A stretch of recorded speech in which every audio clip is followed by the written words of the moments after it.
I can make an observation. I'm expecting a home inspector to roll up his sleeves. Leave that like that. That's enough. You're gutting the basement? With the money we paid for this house, we paid for it to be done right the first time.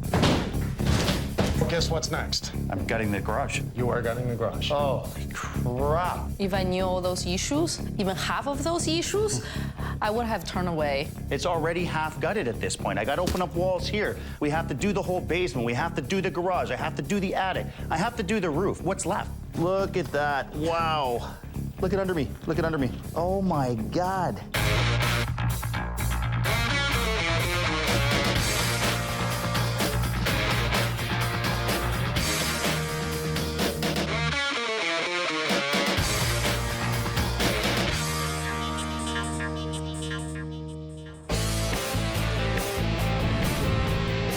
Sean and Carol expecting a baby, trying to buy their first home.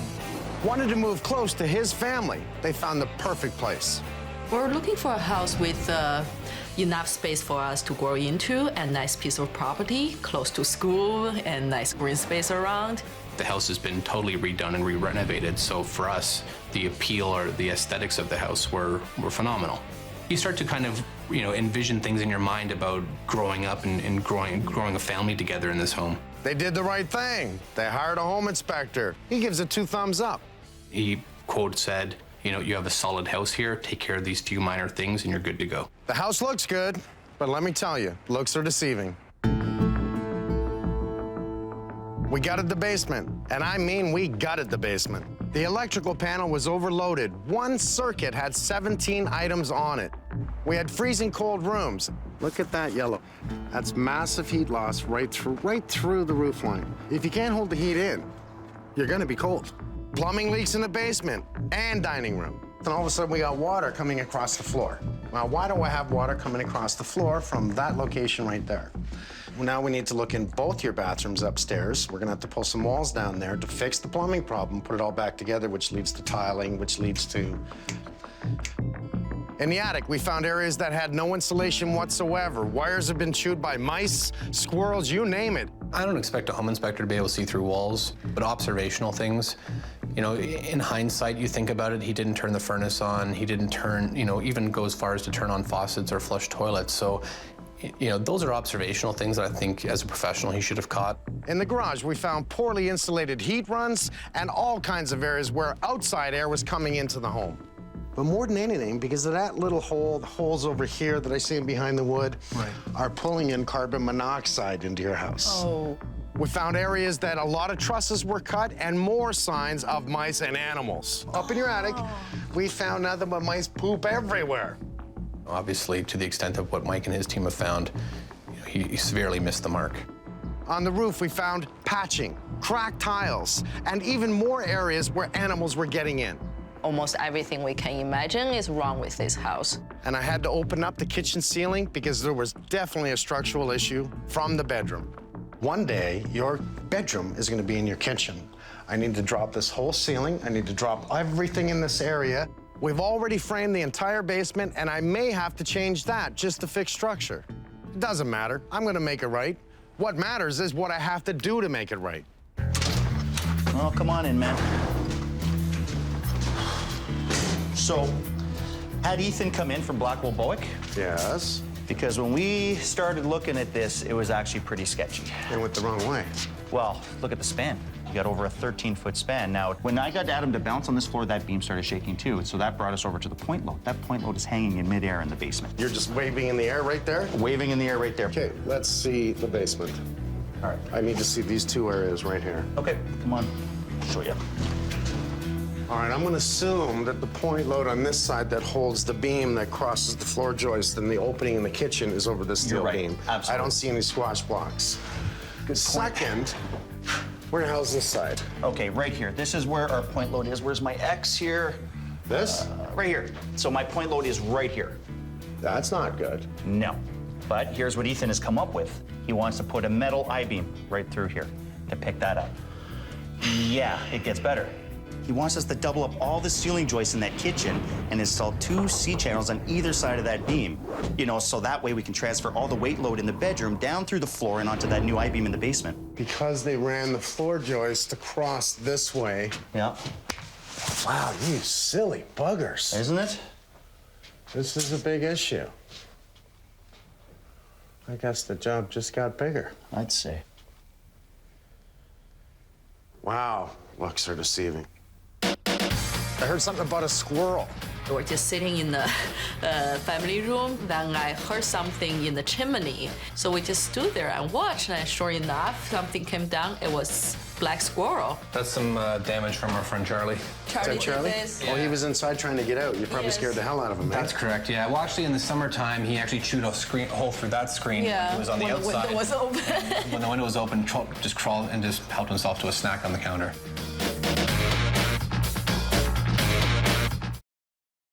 Now I know you got a structural issue from your bedroom to your kitchen. And you got one big heavy cabinet at the end of your bed, plus you guys. For 12-inch on center, there's no way I'm gonna have that kind of play on the floor. I know they did something. Well, this is an exciting day. We're actually getting the roof started today, which is fantastic. We also have my guys. We're starting structure today, fixing the broken bones of this house and getting it back together.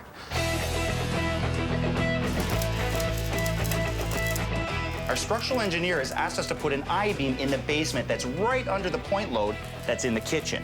And the welders are going to add some metal plates under that direct point as well to stiffen the beam. You guys are just getting those into place for me? Yep. So the guys are in the kitchen right now, doubling up every joist that's in the ceiling cavity. What they're going to do is they're going to glue and screw them, and that'll really take the bounce out and help restructure that floor. There's going to be 2 structural C-channels that are going to sit right here on this side and right here on this side, and then they're going to be packed out with wood.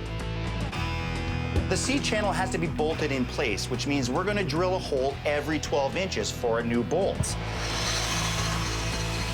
Now, the steel is pretty thick, and it's a lot easier to drill them on the ground.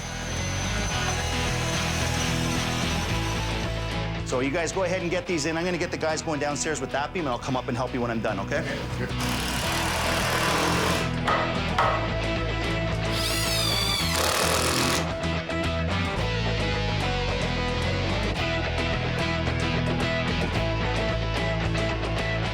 Let's get this joist out. We're supported upstairs, so we're fine at this point.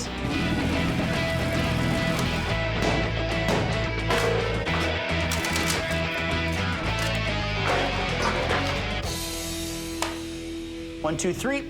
So, Adam, we're gonna lift it. Just let her grab the block so you don't trip on it. Okay, ready? 1, 2, 3.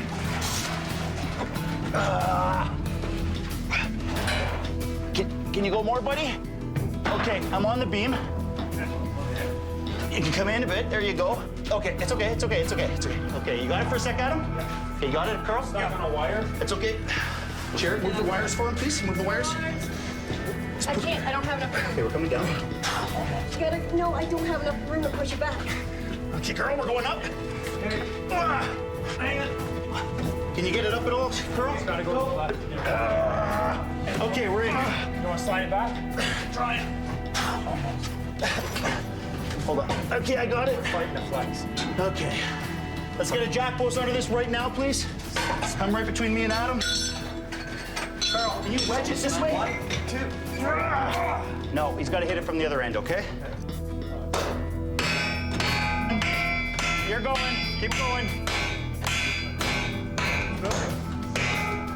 Very.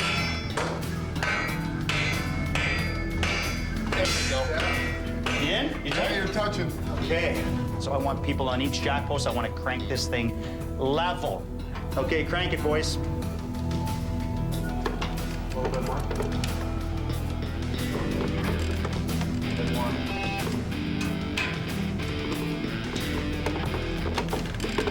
Stop. It's a lot of work to support that point load in the kitchen and restructure the entire bedroom floor. It's already dropped about 2 inches, and if it was not restructured properly, it could sag to the point it could become a concern. Okay, we're good.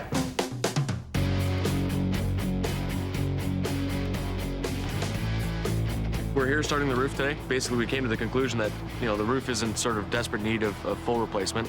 Obvious signs of wear, premature granule loss, cracking of the shingles. We know that based on the bad ventilation of the attic space, really prematurely wearing out the life of the shingle. We know we've had animal damage to the roof, as well as animals migrating actually into the home. So a couple of areas, we're going to be eliminating the actual roof vents and installing a ridge vent, which is more critter resistant, and then doing some repairs to the chimney caps themselves. Squirrels like to climb down these chimneys as well, so we want to make sure that those areas are covered properly and critter resistant as much as possible. It's a complex roof shape. We've got low slopes, almost wall slopes, and then other slopes up top with a lot of hips and valleys and such. Basically, extra care and work in those areas. When it comes to leaks on roofs, the most vulnerable areas are the areas where there's protrusions, such as dormers, chimneys, and such. So that's where we're going to make sure that we do our best in terms of making sure there's proper underlayments installed and that they're flashed properly and that sort of thing.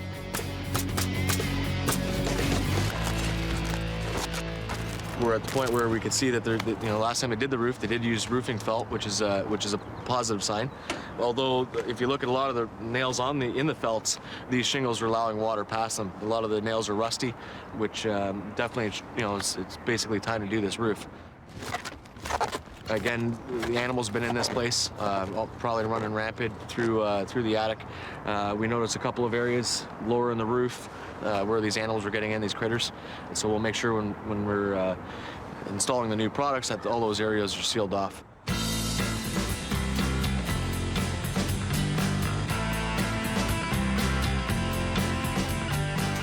We have a panel swap happening, which means power's being shut down. We're on generators for the rest of the day. Okay, generators on.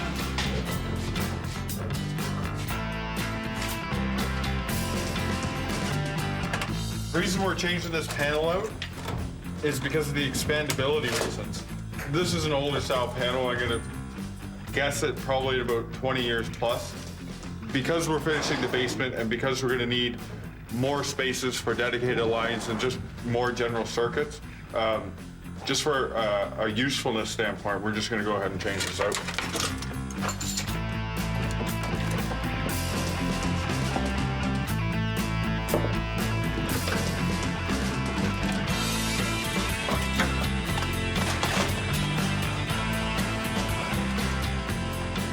I can almost see my truck from here. Yeah, that's not a fun hole. I'm not so worried about animals getting in here as I am the water, the colds, everything else. I don't want to finish up this basement and have a cold zone behind my panel, so do everything we can to stop that. After the new panel's installed, we'll use hydraulic cement on the outside to close up this gap.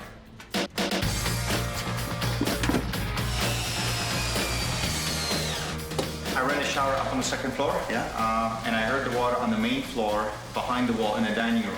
I need to open up the wall on the second floor behind that shower.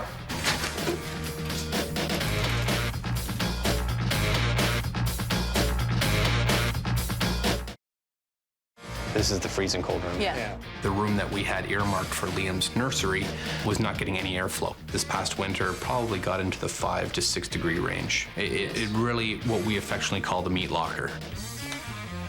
All right, so Gary's gonna be here today. He's gonna fix that duct line that reduces for the meat locker room, okay? So we're gonna have to take out that bulkhead in the corner and channel that ceiling, which means you know what we're doing, right? We've already started plastering the floor, so.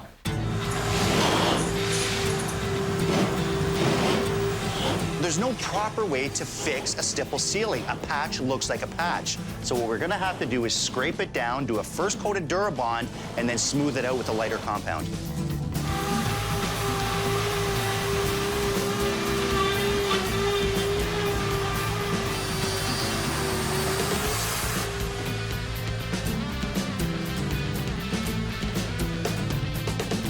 Well, what we found here is the run coming up to the bedroom, which everyone's referring to as the meat locker, was a 5-inch pipe running up the drywall box going into that room. So that was this one right here.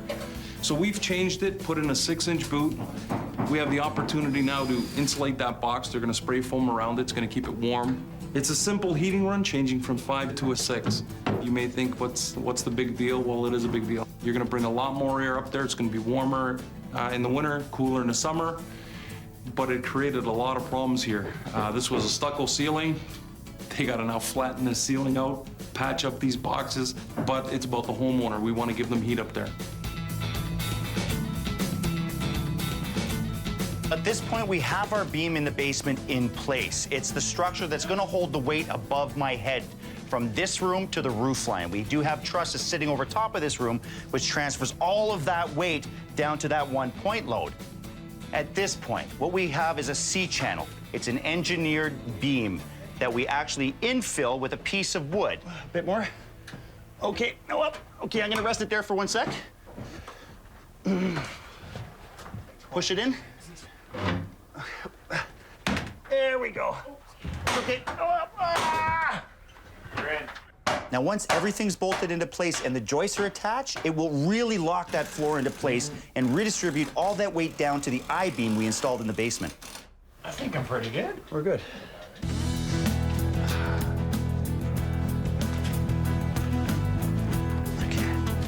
Okay, go. You're on. Okay. You got all.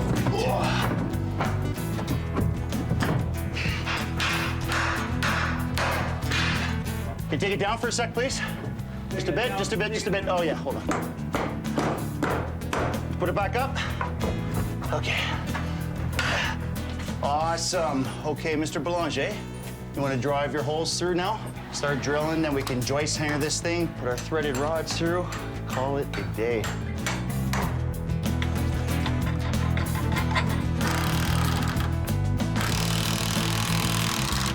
And we're good.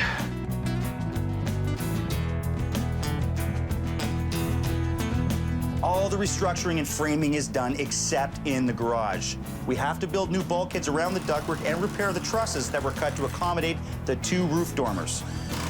The original builder cut out this half of the scissor truss, which severely compromised the strength, and they're getting a lot of sag and a lot of bounce in the roof above. So we're just gonna brace it back into the structure that's up here, glue it all, fasten it all together properly, and give it the strength that it needed before.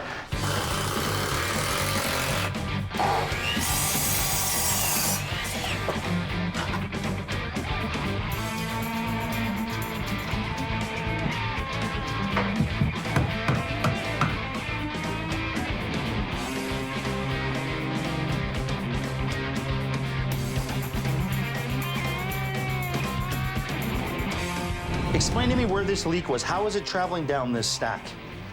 What was happening is the leak was actually coming at the bottom 90 here. Yeah. On the spout. When you opened the top first, the water was obviously flowing through the spout initially. Yeah. There was no evidence of any problems. Only when the diverter was triggered to redirect the water to your shower head, only at that point you started getting some water. And then that elbow opened up, that little seam, and allowed It was water. literally a very, very little tiny seam, and it was not a failure of a material. It was literally the copper wasn't cleaned properly before soldering. So it didn't adhere. Exactly. It didn't actually. So the solder didn't catch all around. It was just a little gap. Before I close this up, I just want to make sure that we've got the leak 100%. It's been tested, and that's the only signs of problems that I determined.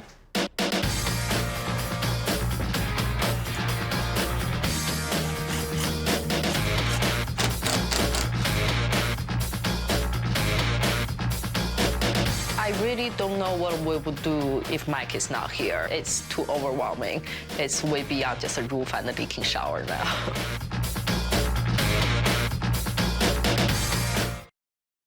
I want to do the laundry room downstairs, and I still want to give him a small bar area, and we got to make the furnace room bigger. The door opens here, there's an open window, there's the bar. You come up and you sit at your bar and you say, all right, I'll have a Crown and ginger ale. A double, please. Today, we have spray foam coming in. It's a huge day. We got to get my guys prepped doing nailing edges, getting ready for spray foam. Also, Carl and I laying tiles in the bar area because I have to start getting that bar in place. Rob laying the tiles for the laundry room because we have to start that process as well. We have blown-in happening today up in the attic. Steve on the roof today. It's one of those big days. Well, basically what we got here is just another entry of where the squirrels are getting in.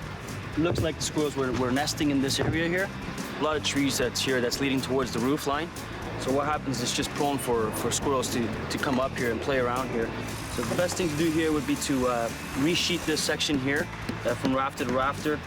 With the underlayment on there, with a proper overhang, there's no way that these guys are gonna be trying to get back in here.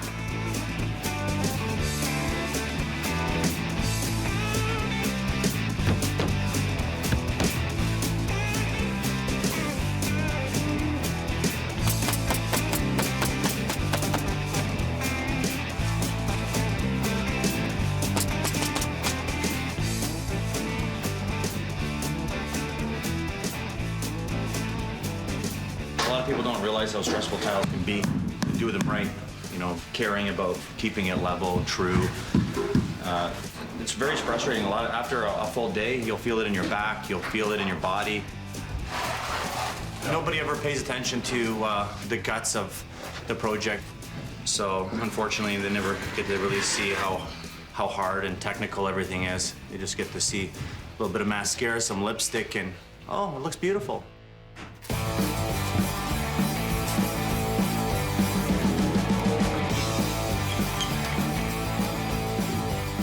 I was going to relocate the thermostat wire for the air conditioning. When I started to pull it out, I started to notice throughout the wire, it looks like it's some burnt areas. So two possibilities. Either the thermostat wire was overheating and it melted the plastic, or because they ran it with the electrical wires running through, might have overheated. They had too many wires maybe going through a hole. Yeah, they had quite a few going through each hole. They could possibly heat up and cause this to melt maybe? Sure, absolutely. Yeah, there were a couple overloaded circuits in here. One of the byproducts is overheated conductors, which would definitely cause this, especially if they're squished together real tight in a confined space. That would definitely cause it. This is a fire hazard, not so much for the low voltage wire because it's only a 24-volt circuit, but I mean, the 120-volt line, you can imagine how hot they must have gotten to melt this.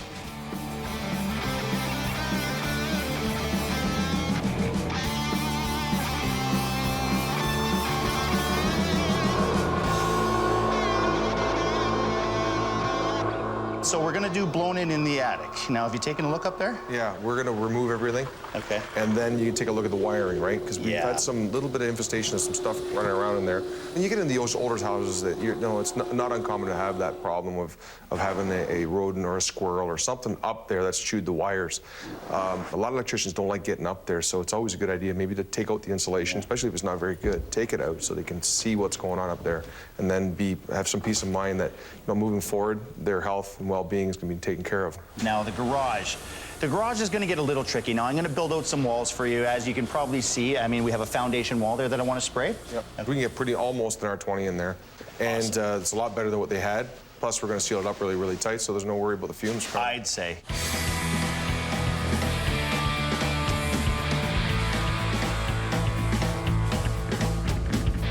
Now, Alex is also going to spray the cold zone above the window in the upstairs bedroom, so the homeowners will never call it the meat locker again. He'll also spray the two bulkheads in the living room where we've upgraded the heating ducts. Now, our biggest job is going to be in the basement. We want to spray all the exterior walls to keep any heat loss to a minimum.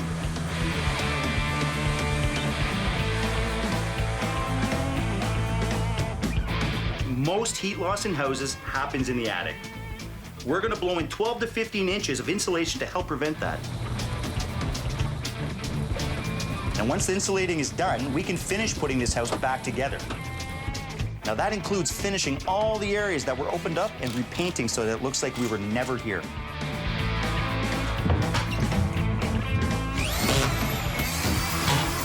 We don't want to have a tape seam all the way down, our butt joint all the way down, because it's just going to be hard for the taper to make it look right, and there's a better chance for it to crack. So for that reason, we offset it.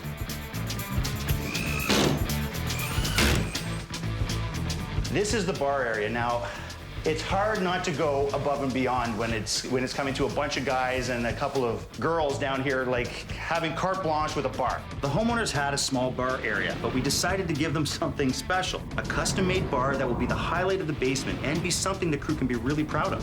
It's interesting to us to be able to come up with something, an idea, a design, and actually implement it. And at the end of the day, have the people come down, look at it, and go, oh my God, I love it. This is something we can put our passion and our pride into, and you know, some like Damon said, we've got great ideas for bars. Everyone likes to drink.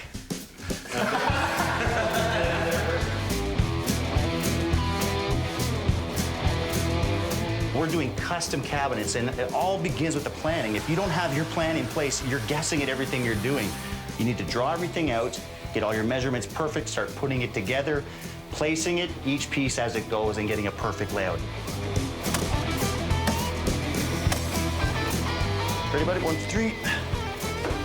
Watch the bulkhead a bit. Our cabinets have to be perfectly level, and that's why we start off with bases, getting everything off the ground, because we can shim and level the bases to the cabinet as we go, getting it nice and true. Right there, buddy, that's perfect.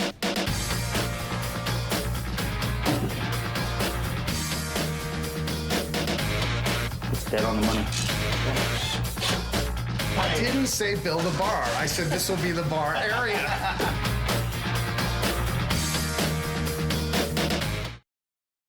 So we're just getting doors in today, trim. Peter's here, he's just finishing up the mudding today. We have the pantry going in upstairs right now. See the roof?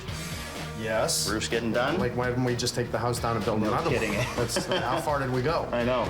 Yeah, we're almost there, man. This looks good. Lucky people. Yeah.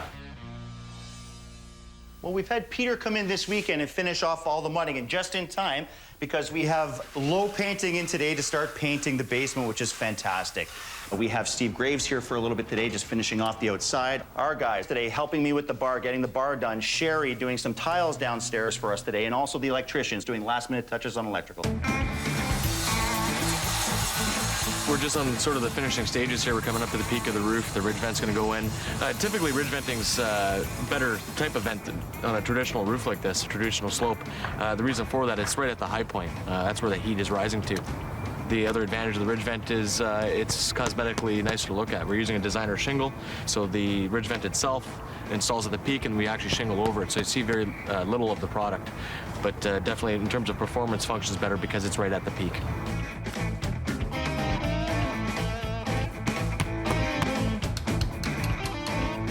So basically, same scenario. In the back area here is other parts of the home. So in this area, not only do we have to install a vented panel, or a few vented panels, there was actually a solid plywood soffit beforehand, which we actually had to cut out and open up. And in this area, same thing, getting the air intake in at the eave area, getting up into the attic, the upper roof, and then exhausting at the ridge vent. Now that this is all vented, same thing, reduce any chance of moisture, mildew, or mold problems, and increasing the efficiency of the home again.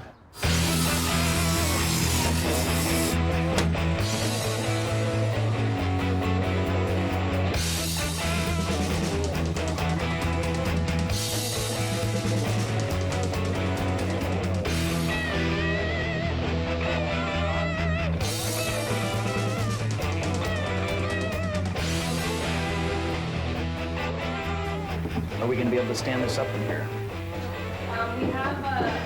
We have 4 inches from the bottom. Okay. A little bit more, please. Perfect. Okay. Oh, yeah. Very nice, guys, very nice. Damon's got me using speed set over a regular thin set, which would dry much slower. Speed set can set up pretty quickly on you, depending on your mix. It's much harder to use because you have to make smaller batches because they do dry up really fast. You gotta get your work done so that people can walk on it.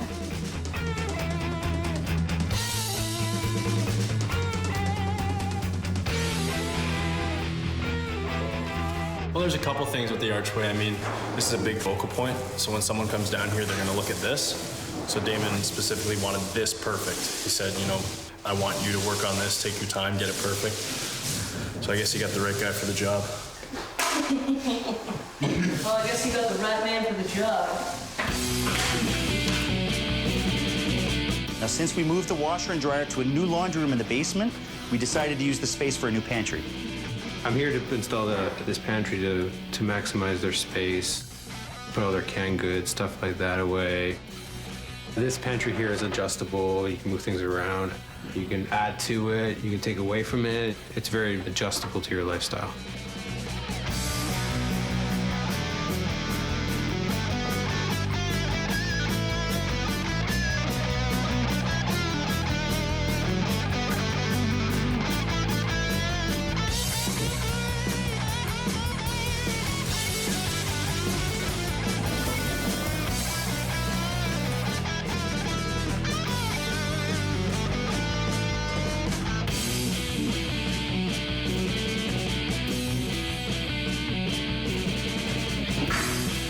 Okay, just watch the wall, please, guys. Okay.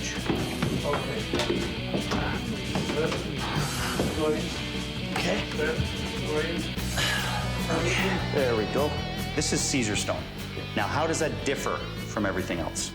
Well, as opposed to a natural stone, this is man-made. Right. So what they do is they mix 92% quartz, 7% resin, and a little bit of coloring, and they compress it into a slab. So as I say to people, it takes in about 1 minute what Mother Nature took 1,000,000 years to do. Right. To compress Well it into a said. slab. Well said. And then they polish it just like they'd use a normal stone. 1, 2, 3, down, fast. Here they put in the patterning.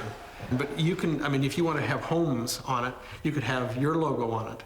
And they'll do that type of thing. And the slab won't cost any more. It's the artwork. He's gonna kill me for not doing that. You had to say that? Yeah. Don't tell him that. He's gonna want me to do it. Change it. So you can have any pattern. You can have any pattern, any logo, print? anything you want. That is unbelievable. That's really sexy. I really like it. If you had a restaurant, you could have the logo on a table. You could have all those types of things. Hey, the next project. Yeah. We'll get his name up there. What is it? Damon's Bar and Grill here? I can't say that because I'm spending his money, right? So if I could at least put his name up there, it'll be like, okay, it's fine. Yeah.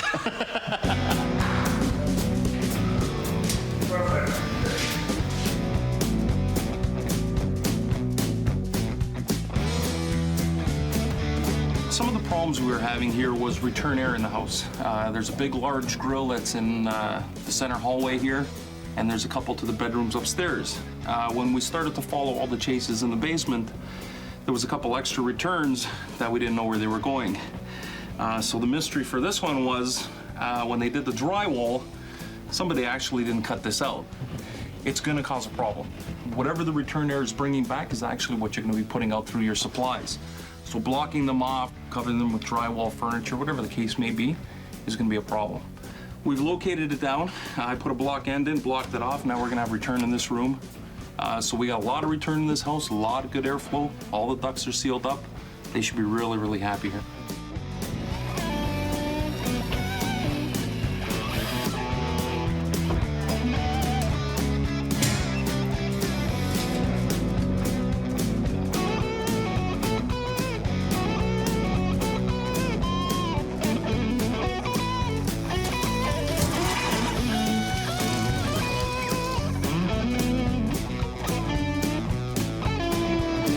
Before we finish this cabinet, there's a lot of things we have to do, a lot of prep work. So you can see here, compound was used to fill the gap. But what we're gonna have to do is sand that completely off, make sure it's flush, and then we'll stain it. So the attention to detail in the early stages, the prep work, is so important because it not only brings out the grain, it'll bring out the flaws if you're not careful. The nice thing about stain is it really enhances the natural dynamics of the wood. Oak is very nice because the stain really takes well. It's very porous and it allows the stain to penetrate really evenly. In this case, we're using a black stain almost. So you really got to work it in, get it all in the grain, and then wipe it smooth afterwards. Well, we're just cleaning out the debris that's in the eaves trough because we're covering the eaves with smart screen, which is going to keep the debris as well as snow and ice from collecting in the gutters. But with these brand new shingles, we've got a lot of granules as well. When they manufacture the shingles, we get they overpress them to make sure there's even coverage of granule on the asphalt. So we're just getting all the debris out first, and then we're able to install the product.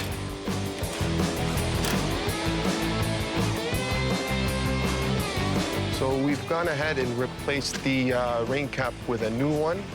It's going to prevent any debris from going down into the flute. Also, main thing is going to prevent any animals from crawling in, which happened with the previous one. A squirrel actually bent the cage and crawled down into the house. So we've replaced this with it's a little bit stronger steel. It's galvanized. These are designed and work really well, but because in this case there are mature trees close to the house, it's up to the homeowner to do regular maintenance. Basically keep an eye on them to see if there are any animals trying to get in or if there's any damage done to it.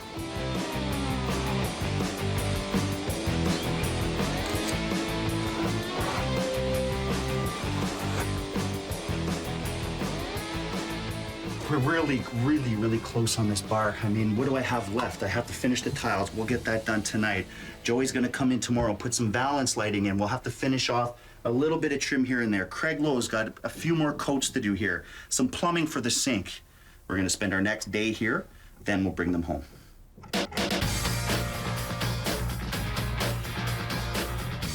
Mr. Bennett, I gotta say, that's probably the best work you've done to date. Oh, thank you very much. I owe it all to the crew, buddy. I mean, you know that bar is probably 25 grand, eh? Yeah, it felt like it was about 25 grand. So you enjoyed it? Did you have a drink or two? Well, listen, okay, you gave a bunch of guys a bar to do. We just went crazy. So, you know, we're all sitting there, you know, Carl's talking, me, Adam's talking, like, why don't we do this? Why don't we do that? And I'm like, yeah, let's do it, man. And I'm like, okay. So I'm starting to count it up. I'm like, okay, we're still okay. We're not spending too much money yet. And then at the end, it was just like, let's get it done. Let's do this really well. So we spent a little bit of your money, buddy. Yeah, I know. But it's fun spending someone else's money. When you have something that nice to do. It's easy to spend someone else's money, right? It absolutely is. Had I have given you some money, say, this is your money. I wouldn't have spent it. No, you wouldn't have.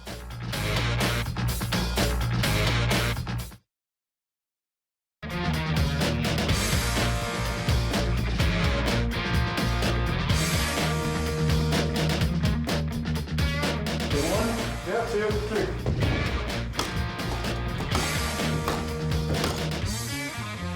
Hasn't been that long, has it?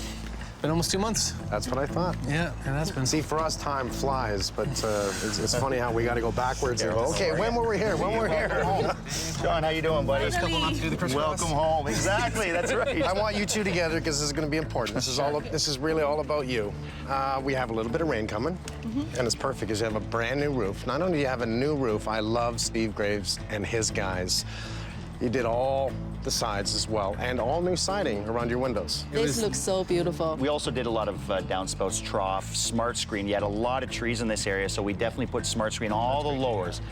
So it's wild. You see the roof, you see the garage, and all of a sudden, it's all changed, right? Absolutely. We repaired all the ductwork that was allowing carbon monoxide to come inside the home. Blue drywall, insulation, not to mention fixing those roof trusses that were cut. They shouldn't have played with that. This was a job in itself, just your garage, never mind your roof.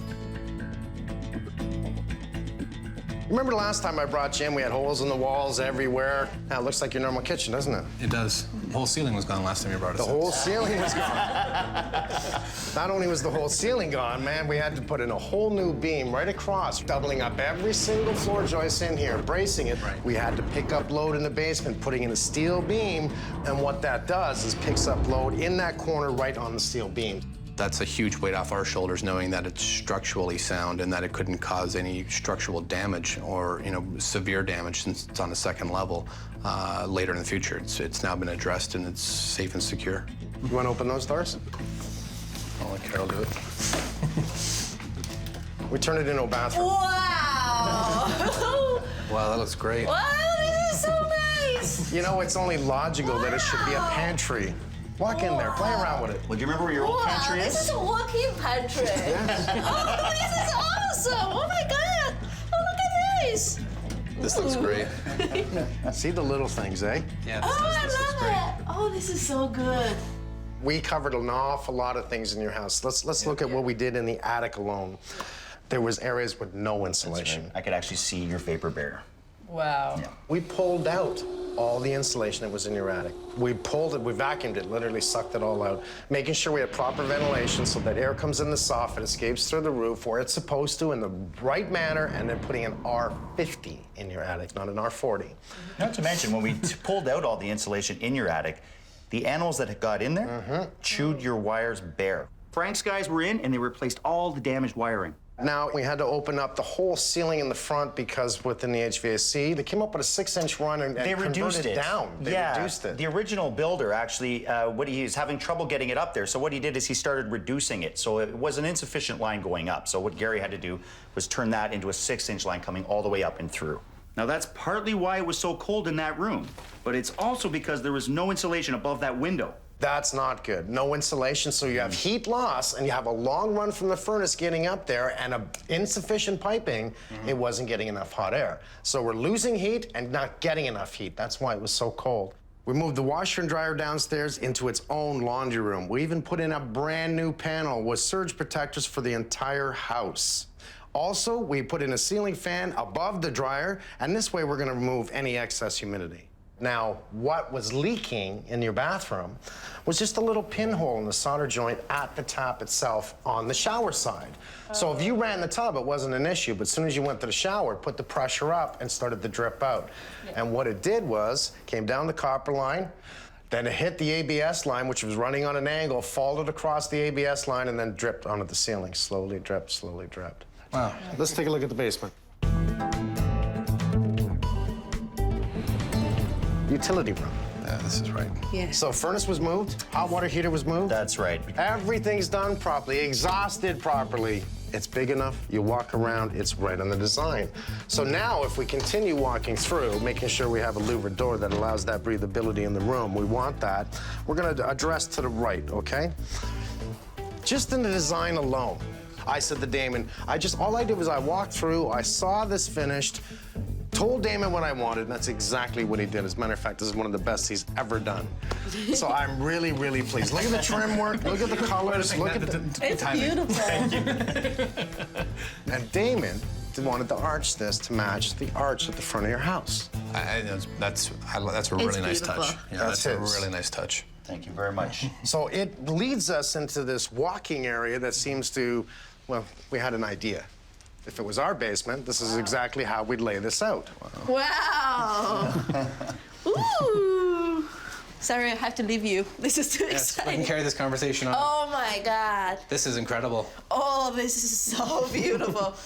Oh, it's way beyond my wildest dream. This is so beautiful. The whole experience is like, I don't think it can get better, but it does. It just keeps getting better. I thought the pantry was the best thing ever. Then I come down to the basement, oh my God. My crew alone helped and worked together, built all the cabinets, worked in design on how, taking the arch from the front, matching it in here, but yet keeping a nice straight bulkhead here to give you open window to the archway. Right. Tiles. Everything, that's stone. Wow. Yeah, that backsplash That's is beautiful. beautiful. I love this counter. Now, this What is countertop, it? this is actually quartz, isn't it? This is quartz, that's right. But they did a wonderful finish on this. It's almost so like beautiful. it's almost like a leopard or alligator. Alligator. Yes, alligator. Too. Everyone here was so proud of doing this. Absolutely. And then we've got our electricians and our plumbers and all, our painter, Craig Lowe. Everyone comes in and helps here.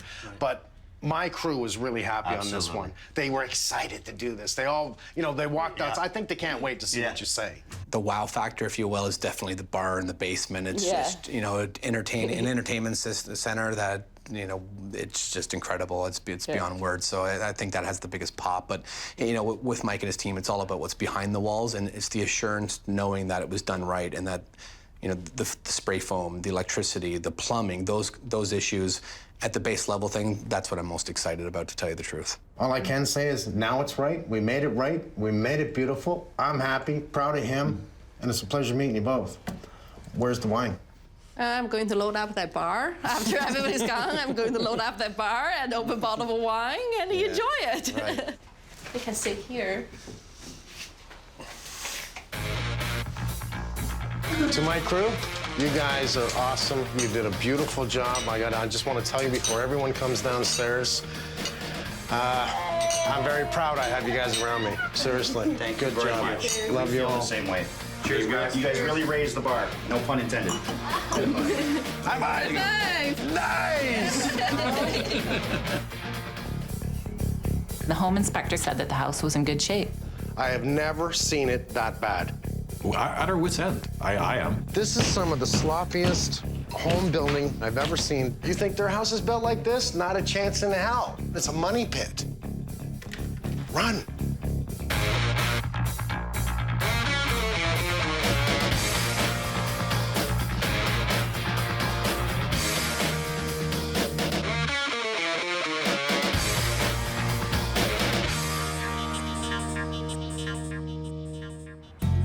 Sharon and Peter, looking for a bigger home. 3 young boys, I don't blame them. Try to pick the house in a very nice neighborhood for the kids, as well as a home that is, well, smart. An unfinished basement, something they can finish in the future, a turnkey operation. On a condition of a home inspection. That's smart also, making sure you bring in the right home inspector, but not expecting that for the next year, he would be watering his bricks and not the grass, trying to find out where water's coming in his house. Well, this is really simple.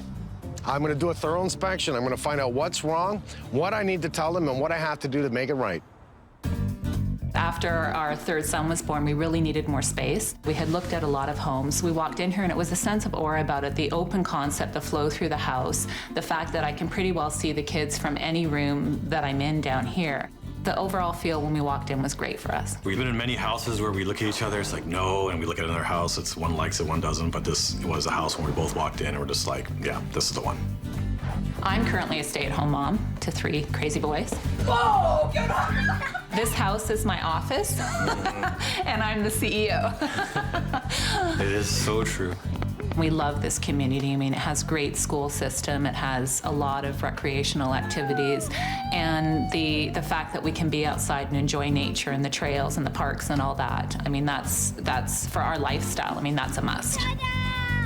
We did get a home inspection. He did not indicate anything that would deter us from, you know, going through with the purchase of the house. I mean, he said that the house was in good shape. I had no reason to doubt him. For us, I mean, we were thrilled.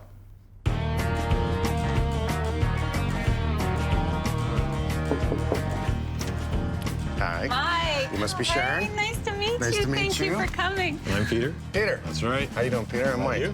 I'm doing pretty good. 7-year-old house, and we've got leaks everywhere. We certainly do. Our first Christmas in this house was a special one because my brother had come out with his family for a visit. I mean, the house was bustling with joy and everything, and chaos, but, you know, joy. And then we hear plopping, plopping, plopping, and it was raining outside. I mean, there was a big storm outside, and we went to the front foyer, and, I mean, there was huge puddles. That's where the water's coming in? That's where... Just there? Anything in the front? Not that we've noticed Not that I've or noticed. aware of. Remember, water runs downhill. It can come in the front, it can find its path through and come to the side. But since it's just the east, it's mainly this corner. Correct.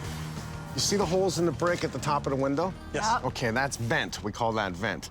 As we drop down, you see the holes just above the flashing. Yeah. That is weeping.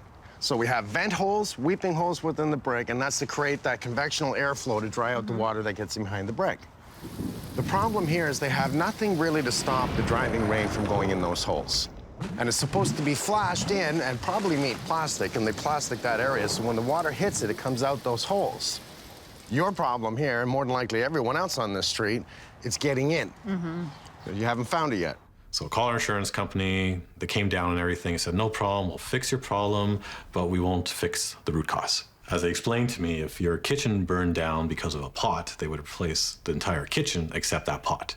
So the $20 pot compared to the damage that this has caused are 2 different things. But at that point, they said that we had to fix the root cause before they could repair the damage. So that's where the investigation took off in terms of what's the cause. Cheap windows. If you notice, they're gonna caulk all the way around the windows. Poorly done. It's not a high-grade caulking. Look at this caulking. This is bad caulking right against the mortar, not against the brick. It doesn't bond to it. So here's what you're gonna see. Look at this area right here. Water is gonna get in there. Why? This precast stone, it needs to be on a degree out. It's totally level, meaning water, snow is gonna get to that corner and drive in the window. I noticed this in the front of the house as well. This is obviously a major source of water penetration. So for them to put it in level, inexcusable. I guess they think it's watertight system they've made beyond it, so water can't get in. Well, why is water coming in the house? Can't be watertight, can it? Worst case scenario will be mold. Anything that's gonna affect my family's health, yeah, that's my worst case. We've been here for 1.5 years. So we've been breathing this in. If that's the case, that's my biggest concern. He was obsessed with it, and rightfully so. I mean, he was standing up in the winter with the hose on the roof, freezing, and, you know, and then right through the summer and everything. I mean, my whole summer last year was pretty well trying to figure out what this problem was. So, you know, it takes time away from our kids. We were looking for a ready moving house. It's pretty bad when you're outside and you're driving someplace and then the rain hits and your first thought is, I need to get home and get the buckets out. I need to get home and get the towels out. I wonder if there's going to be water. Isn't there going to be water? And then coming home and checking. I take it this is where you're leaking. Yes. You can see where the water's coming in. Look at your third beam here. It's all black. Yeah. It has slowly picked up water, and wood is just porous like concrete, like drywall, like everything else. We see the third beam is saturated and turning black. What is the black? It's a fungi, and fungi is a mold. But it's just the surface mold on the wood that continues to go from the outside inwards. Because the wood's getting old, it's not resisting water anymore, and it's absorbing it. So what it's actually doing is molding. Now, we can only see this spot. And it's funny because the insurance company only opened up this spot. And if I see that wood black there, don't you think they should open it right across? Don't you think you need to open it and investigate? Like literally, if we don't put anything, this would be, the kids call it their bath area. They'll come and have a little wade pool here. You have 2 holes, why? That is from the bathtub, the main bathtub upstairs. We've never used it. And last Christmas, my brother was here and he bathed his 3 children in it on one particular day, Christmas Day, as it was. And we sat down for Christmas dinner and water started splashing in the face. Now, plumbers learn. You can't go too tight, you can't go too loose. You go too loose, it leaks. You go too tight, and it leaks. It's just right. Problem is, he's too tight. And because he's so tight, it pushes out the gasket. And it leaked like crazy from there. Let's just go right to your basement. So we have one structural issue that I'm seeing here. Oh. The wall is built up to the floor. Yeah. The wall is built up to the floor, but nothing's holding the landing on this side. The weight load of the stairs and a human body, maybe a ton of kids, and are coming down, us 3, coming down the stairs, is only being held horizontally and not vertical. Oh my. So your inspector should have caught it. For sure. It doesn't meet minimum code. I've seen enough. I'm gonna grab my tools, I'm gonna grab my cameras. I have all kinds of special tools that I think home inspectors should have. I'll show you, I'll fix it, and hopefully this never happens again in this house. It's not our home yet. Once the problems are fixed, then we can say it's our home. Right now, it still feels kind of like a lemon. How'd you like to buy this house? How'd you like to repair what I gotta repair? And how'd you like to pay the cost?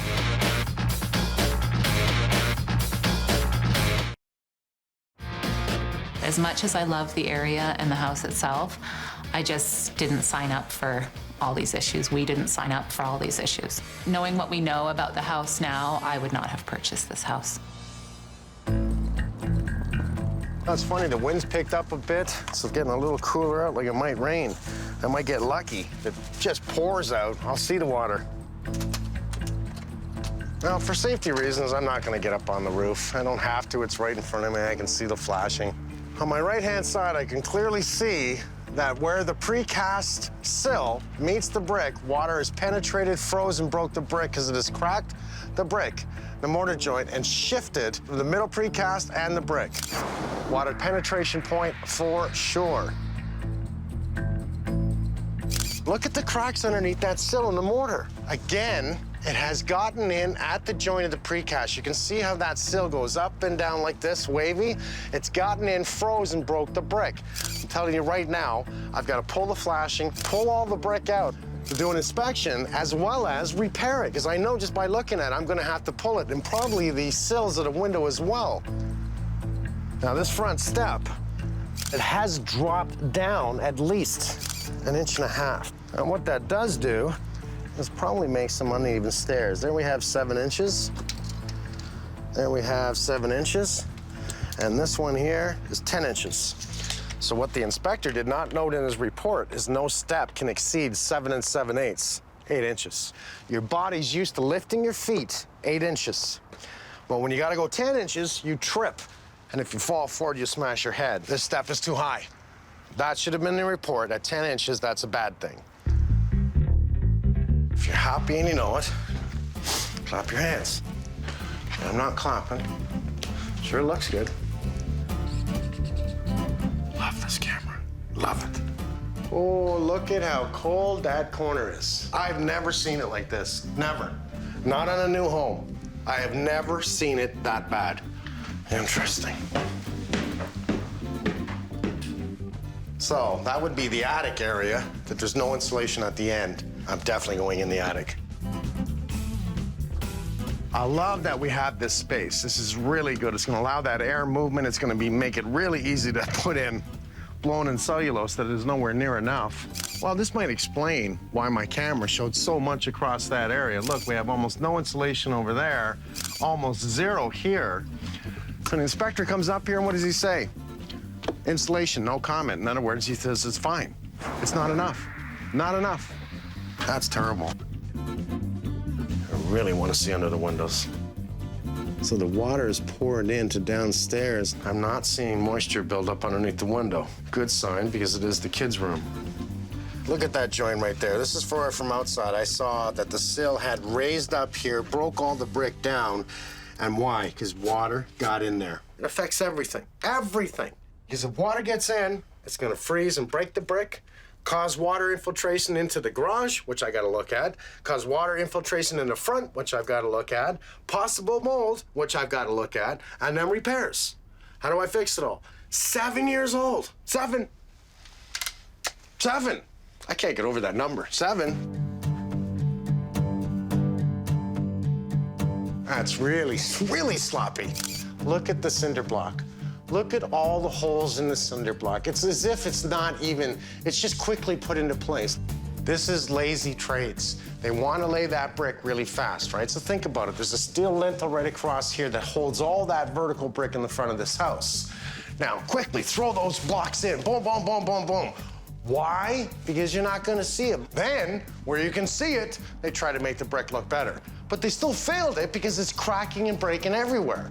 Now, what's the use of having that insulation, a vapor barrier upstairs in the wall, when you have holes galore in the cinder block that's allowing cold air to come in? You got rigid foam here, put it there. Stop that cold air from coming in. I bet you I can fix this easy. I gotta drop that whole ceiling on this side. The insurance company has opened up all this. They even pulled out a piece of the rigid foam to see if, I guess if there was mold. We're satisfied they don't see mold. So it appears they have rigid foam all the way up, and it's very sloppily done. We're building from the inside out, not the outside in. This is a prime example. Looks beautiful on the inside. Open concept, rails, floors, awesome, right? How'd you like to buy this house? How'd you like to repair what I've got to repair? And how'd you like to pay the cost? And it's not a couple dollars. We got an outside door, we got an inside door, and we got a door to the basement. And here's minimum code for you. Drywall. Want to make that transition point into the house and stop the gases from coming in from your car. Nothing like choking yourself and your kids. And then they tape to the wall. They don't use caulking, so they tape. Look at how the tape is not joined here. Now, look at this. Love my job, man. Geez, I wonder why this house sucks. I have leakage galore. Look at the leaks. Look at how dirty this insulation is.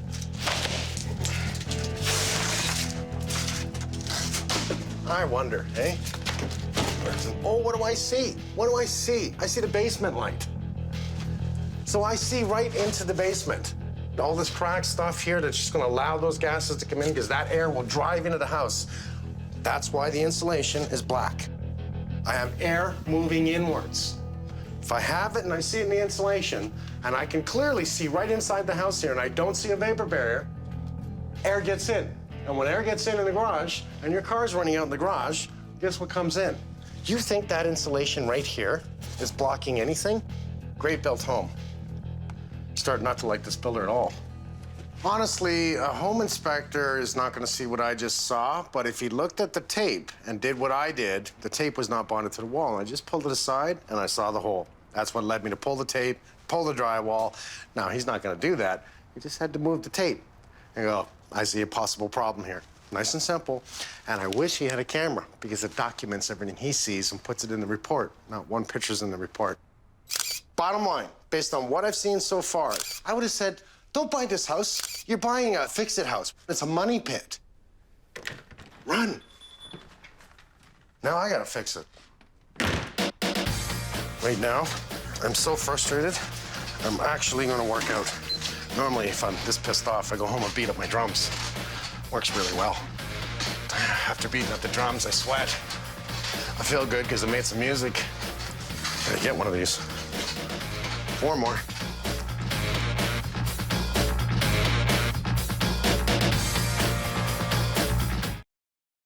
So bring me enough bodies to gut, pull brick, clean up, and bring some blue skin, bring some temporary seal, because we need to make sure that once we open up the brick, we can actually safely keep it from getting wet inside.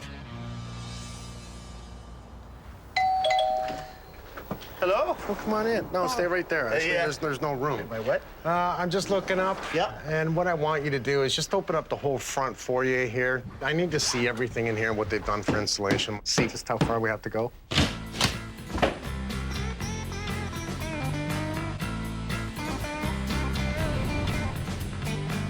Another hot water heater on an angle. Seen that right away. We do have to do something about this, eh? Is it as simple as maybe just shimming it up? Yeah. Gas stove is added afterwards. Are they allowed to go through the floor? I thought it had to be rigid. It should be rigid through the floor. On these flex lines you can go through, you need enough room. They've drilled a 1/2-inch hole. It's too small. You want enough play around it, you have to support the pipe properly.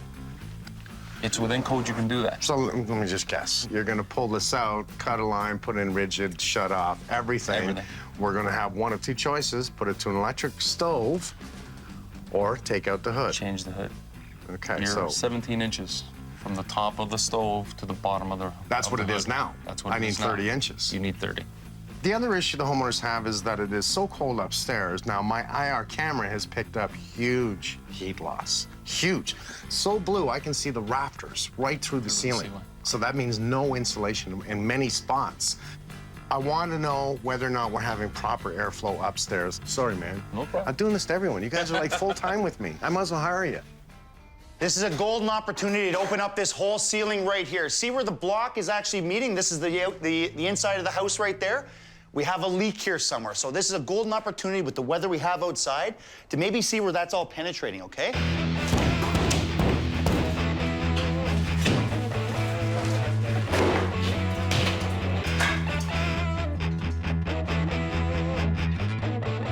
Well, now that you've taken down the full ceiling, we can see the beautiful work on the cinder block. Talk about some of the sloppiest crap I've ever seen.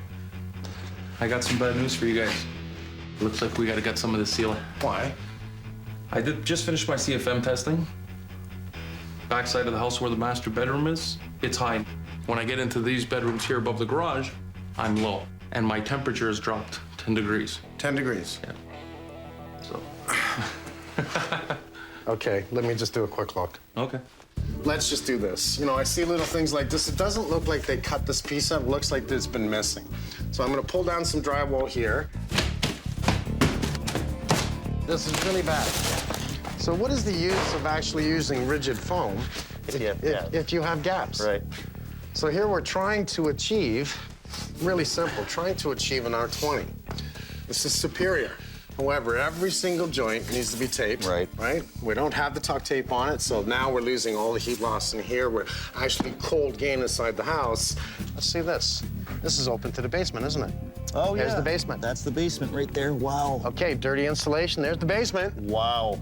Do they park in here? Yeah. Now, if this is the feed for up in one of the bedrooms, that would explain a lot why it's a big temperature change there, right? There's no insulation on that at all. And look, so both sides exposing that pipe and your air return for cold air. All you're doing, if you think this little bit of insulation is going to keep this duct warm, and it's freezing cold. Yeah. They're going to have so much less heat upstairs just because the pipes are cold. This is some of the sloppiest home building, I'm telling you, I've ever seen, Damon.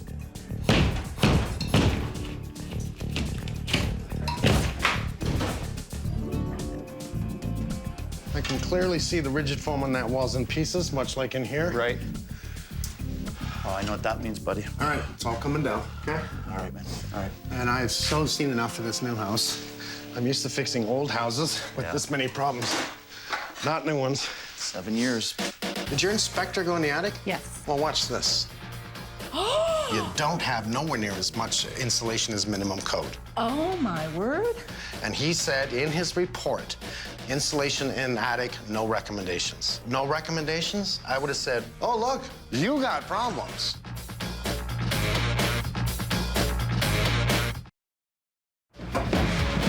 MJ, can you come here for a sec, bud? Yeah.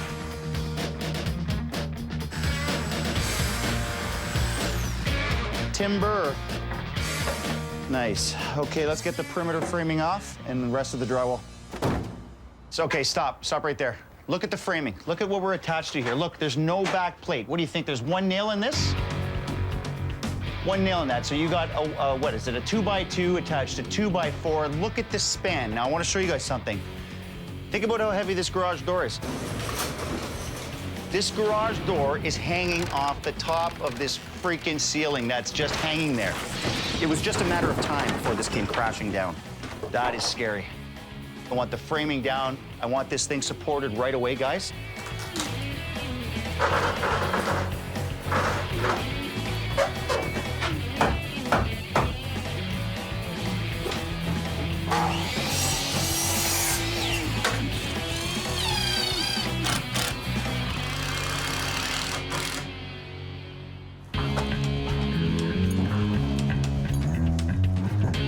So, Yvonne, this is what I'm worried about. This definitely looks like we've had some sill movement. Look at this. Look at this. I just peeled the whole mortar joint out. So you think water's getting in there? Oh, yeah. And look at this. This sill is definitely moving. I could almost pull that whole thing right out. This caulking is horrible. Look at that. Look at that, because they brought the mortar right up to the top. This had nowhere to grab, and I'm peeling that off. Look at how thin that is, buddy.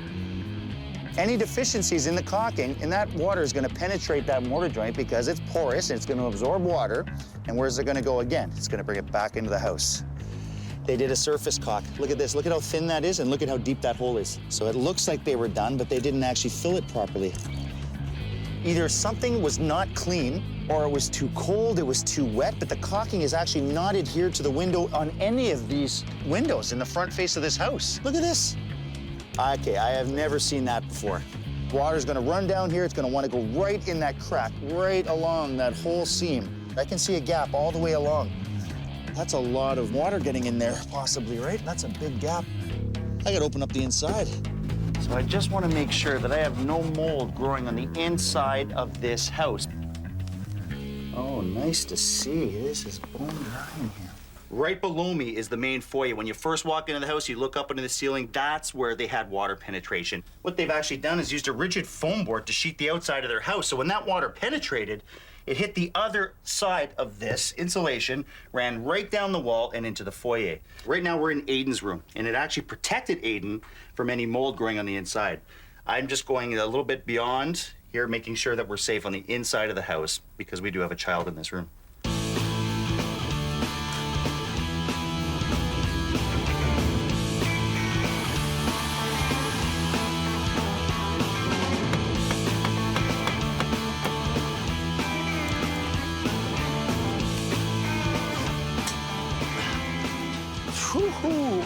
Correct.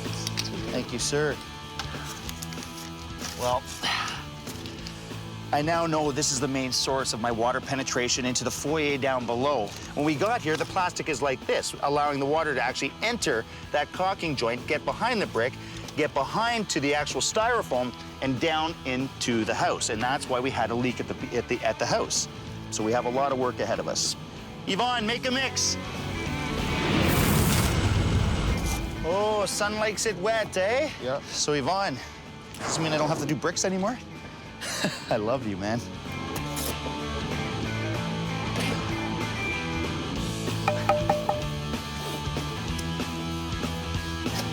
My uncle, he's the one that taught me. He's more of a stonemason. Actually, when I was a kid, we used to, after work, because at 12 years old, I'd work with him in the summers. We'd drive home, and he used to make me look in the ditches for stone.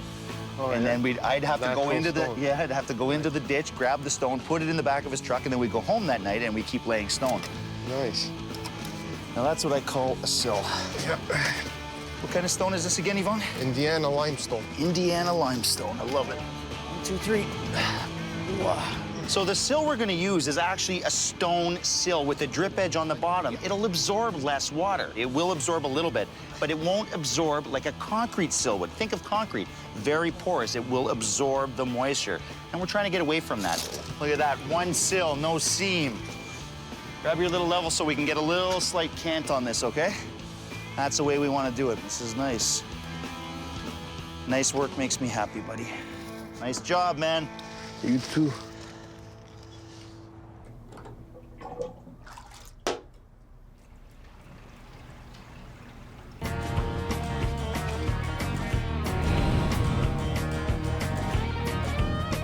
Well, did you wet the floor?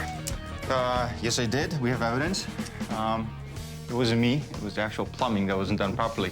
We're looking from the drain, and to be more specific, a connection where the bathtub meets the ABS trap, or the ABS drain. Where the gasket's on top? Exactly, Okay. yeah. Now, the most interesting aspect is you will not have that leak every time somebody takes a bath or a shower, only when the water is up to the rim, pretty much. It's all that weight that causes slight deformation, and only then you get a couple leaks. So it may not happen if someone takes a quick shower, or if the person is fairly light. Where there's not a lot of water. Exactly. It's if the person is fairly light. If the so person if is I'm fairly in the shower, it's not that good. It will leak. Okay. Are you trying to say I'm too heavy? Well, you will build. Okay. I am heavy. Okay, so what I found is a gasket, rubber gasket, which was installed incorrectly. It was squeezed too tight on one end, and then over the years, the rubber just got hard, solidified, and it developed leaks. Having access from underneath gave me a chance to actually install a new one. I'm gonna fill up the tub just to make sure that the weight is putting enough pressure so I don't get any more leaks. It looks perfect to me.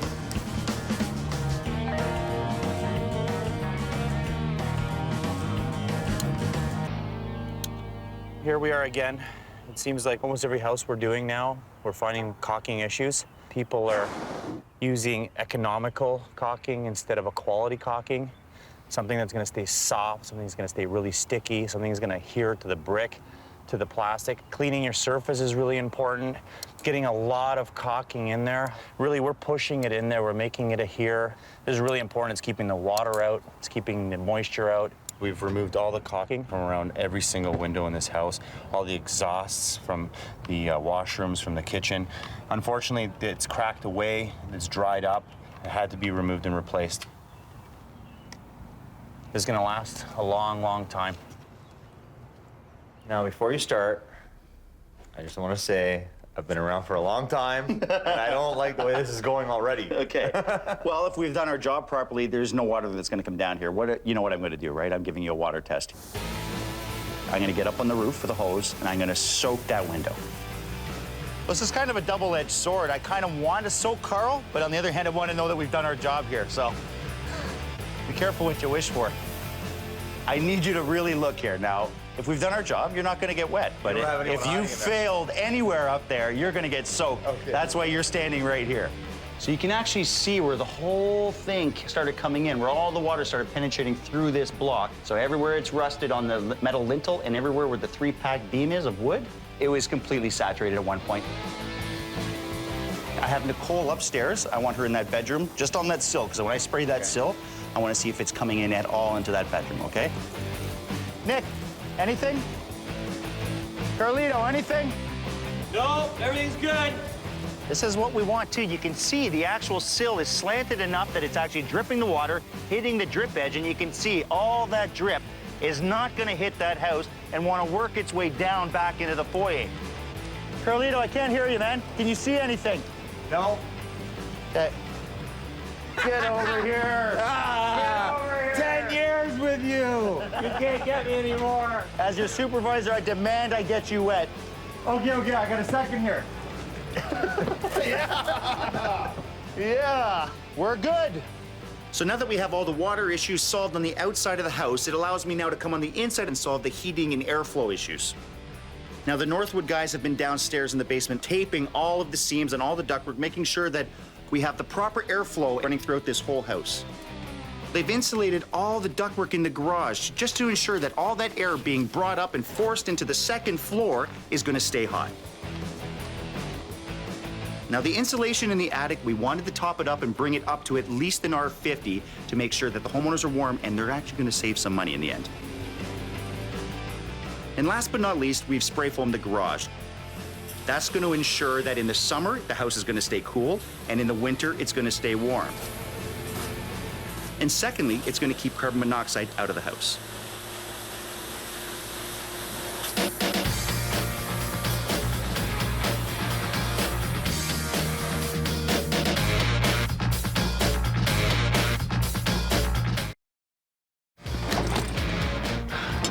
Well, we had a bit of rain this weekend, and everything is fine on the front of the house. Now, We seem to be having a small leak on the other side of the house. Now, I am not stopping until we find this. That's not what we do. We don't just walk away. The front face, strictly a caulking issue and a sill issue. We've solved that. The last thing I want is to walk away and have that leaking into the house.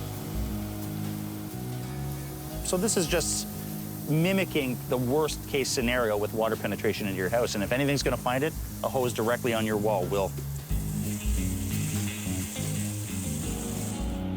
So Carlito, I knew it was either on the inside we were gonna see this or on the outside. Now this is where I started seeing wet spots on the concrete floor. We have a leak on this side of the garage. I think it's either on the hip or the valley. I'm pretty sure it's gonna be the valley. I think water's driving under the shingles at this point. Right now, I've got a steady stream of water. Look at how much water's coming in here. I mean, our foyer is right on the other side of this wall right here. It's hitting the rafter, running along that beam and dripping down there. Wow. So I'm gonna have to look at the valley up there. We're gonna have to look at all the flashing. Let's get Steve's guys here. Let's go on to something else for now. So MJ, you're gonna skim the rest of this ceiling out, right? We're gonna actually block this off into sections. You're gonna skim this part, keeping this the dining room area, living room, and then eventually you'll be keeping that a flat ceiling over there too, right? Okay. Second of all, the range hood needs to be put into place today. We already have it here, so this needs to be removed.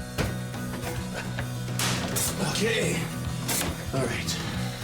The microwave range that was here was way too close to the stove. You need at least 30-inch clearance off it because of what's gonna happen. It's gonna melt it, it's gonna be hot. When you grab it, you're gonna burn yourself. Most importantly, it does not comply with gas codes, and that's why we're gonna put in a new range hood.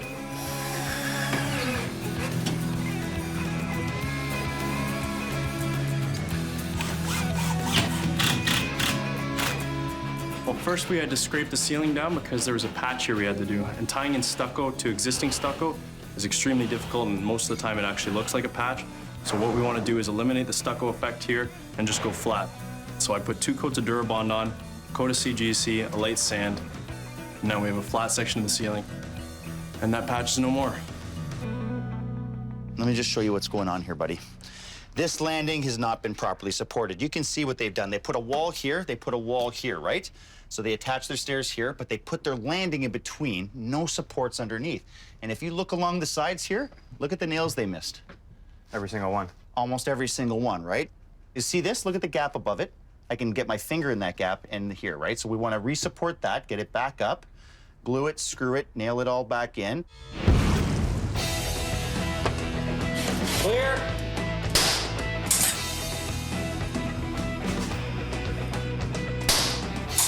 Everything's been sagging, and that's why we have separation between the subfloor and the joist.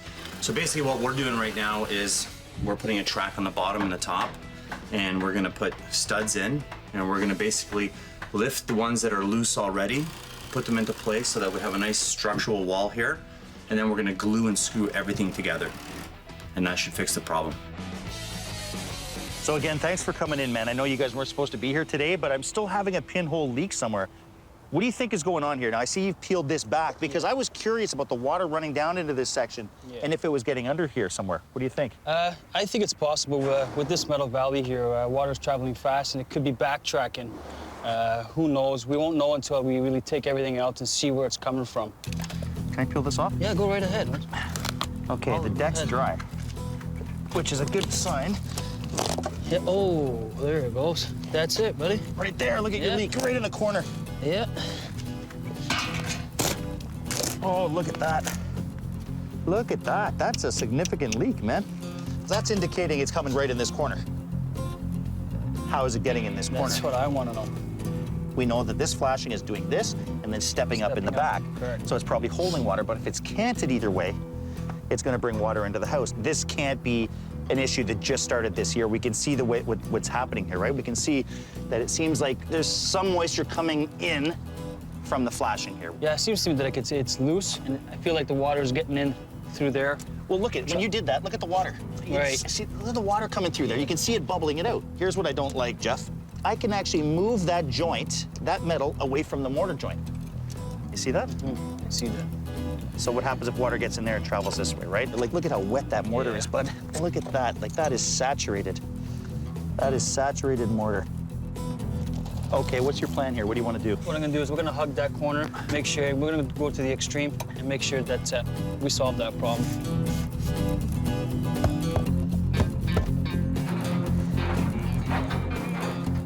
This brick flashing is sloped back in here and creating a channel. So any driving rain or anything that's running on the wall here at all, I think it's collecting in here like a trough and running in at all the breathers. Okay. Bring this down. Bring it down. So that it's running away from. This flashing was not bent at the proper angle. It should always have a little slope away from the house. This is sloped in.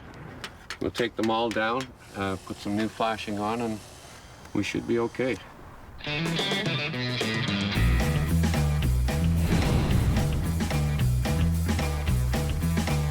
Problem was the tank when they installed it, the floor sloping towards the drain, and the tank's leaning.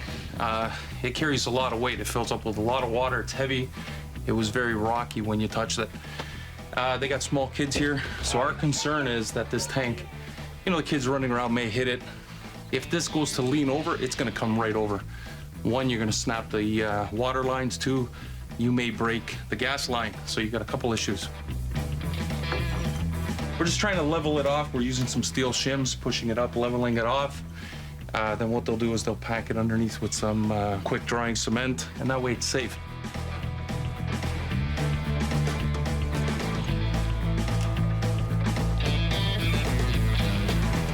Water leaks are some of the hardest leaks you can ever find. It could be a pinhole, it could be a 1-inch gap. Think of all the work we've done to keep water out of this house. We've replaced all the sills on the front of the house. We've done all the caulking on the entire house. We replaced shingles, we replaced all the flashing. The last step we've done is an actual sealer. It's a brick and cement sealer, and it's a high-end sealer that'll still allow the wall to breathe, but will actually give it a waterproof coating. I guarantee this homeowner will have no more water on the inside of his house. You're drying the garage too? It's good, Damon.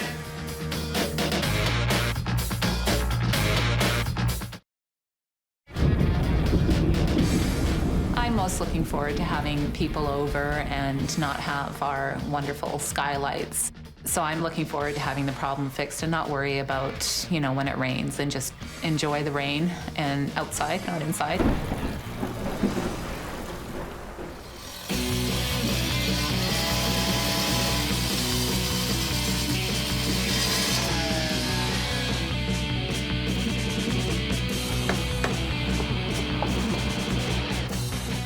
I'm excited. Today's the day Peter and Sharon get to come home to a dry house. We have Craig, painter, coming in today to do last-minute stuff, painting the ceiling in there, painting the garage. Frank's guys coming in to put lights, plugs. We have the landscapers putting in the last touches on the steps. We have a big rush today. I want these people home today and dry. So when we got here, the steps were sunken pretty bad. They're down a few inches. And the reason why it had sunk was they didn't pack any of their aggregates that they had underneath. So it just started to fall.